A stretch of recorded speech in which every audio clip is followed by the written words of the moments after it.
Back in the dark ages of arboriculture, the 60s and 70s and 80s, if somebody cut a tree and caused a wound like this, they'd often paint a fungicide over it to try and stop the nasties from getting in.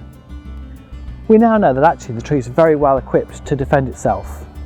In fact, if we cut a wound there, within as little as 1 minute of that being cut, a thin layer of cells has formed over the surface to provide a natural defence. I don't know about you, but I find that pretty amazing. Here we have a specimen cherry tree in its full spring glory. The blossom in full array, colourful, a delight, a focal point. Next to this laurel hedge, rather mundane, dull. We have them in our gardens. Do we even notice them? This one's called Otterleuken and has these small white flowers. Surely nothing in common. Attractive, mundane. Yet, did you know they're actually related?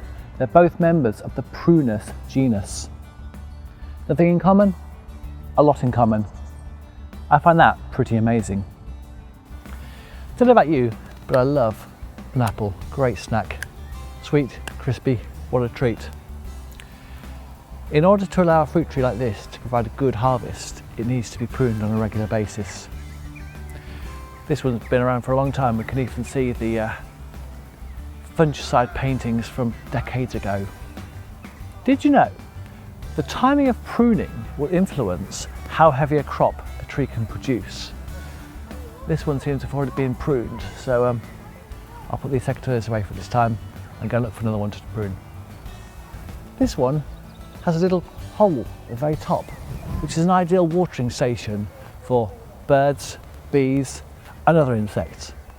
These are a real asset. They're important, they're special, we need to look after them. As the tree grows and matures, it responds to the environment around it. Branches are naturally drawn to the light around them.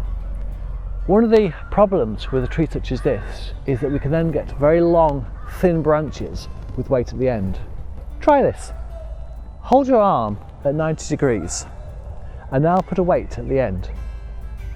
You'll notice it isn't long before you can feel that weight at the end and your arm begins to tire. Now, raise your arm to a more upright position. You'll find that with the weight nearer to the middle point, the centre of gravity is moved and you can hold it more easily. With trees, this is called the lever arm effect. It means they can sustain a branch for longer.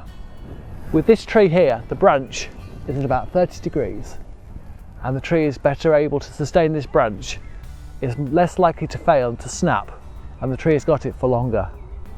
The tree is adapting to the conditions around it. I don't know about you, but I find that pretty amazing.